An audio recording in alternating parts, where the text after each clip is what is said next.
नमस्कार दोस्तों, आप सभी का स्वागत है ट्राइबल एग्रो क्लासेज में। आज हम आपको बताने वाले हैं एनिमल हस्बेंड्री के कुछ इम्पोर्टेंस फैक्ट के बारे में, जो वन लाइनर क्वेश्चन होंगे, जो एग्ज़ाम में बार बार पूछे जाते हैं। पशु के मांस, जिसमें गाय के मांस को क्या कहते हैं तो बीफ कहा जाता है। भैंस के मांस को बफन या फ्लेश कहा जाता है। बकरी के मांस को सेवन और भेड़ के मांस को मटन कहा जाता है और मुर्गी के मांस को चिकन कहा जाता है। इसमें सबसे ज़्यादा जो इम्पोर्टेंस है वो है बकरी का मांस और भेड़ के मांस। ये दोनों इम्पोर्टेंस है, ये आपको याद रखने हैं। उसके बाद आता है पशु का प्रजनन यानी कि रिप्रोडक्शन। जैसे कि गाय का कितने दिन का होता है तो गाय का 282 दिन का होता है। भैंस का 310 दिन का होता है। बकरी का 151 दिन का होता है।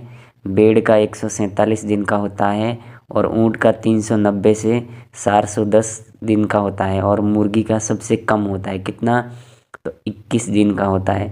इसमें सबसे ज़्यादा जो इम्पोर्टेंस है वो है गाय और भैंस का, आपको याद रखना है। फिर है वन लाइनर क्वेश्चन, गरीब की गाय किस पशु को कहा जाता है तो बकरी को कहा जाता है। रेगिस्तान का चलता फिरता जहाज किसे कहते हैं तो बकरी को कहा जाता है। एक कुब्बड़ वाले ऊंट का वैज्ञानिक नाम क्या है तो कैमेलिस डोमेरिसियन अबेरियन। दो कुब्बड़ वाले का वैज्ञानिक नाम क्या है तो कैमेलिस बैक्टीरियंस। मुर्गी के शरीर का तापक्रम कितना होता है तो 107 डिग्री फ़ारेनहाइट होता है। रानीखेत यानी कि इसका दूसरा नाम है न्यूकैसल रोग, किस में होता है तो ये होता है मुर्गियों में। राजस्थान की मेरिनो भेड़ की किस नस्ल को कहा जाता है तो सोकला को कहा जाता है। ये एग्रीकल्चर सुपरवाइजर 2021 में पूछा गया है। और राजस्थान में सर्वोत्तम ऊन किससे प्राप्त की जाती है तो सोकला नस्ल से की जाती है।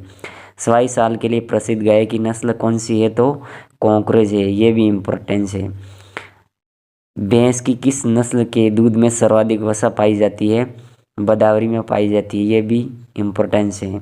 हास्यकार सिंह भैंस की किस नस्ल में होता है तो सुरती में होता है, ये भी बहुत इम्पोर्टेंस है। Thank you so much guys.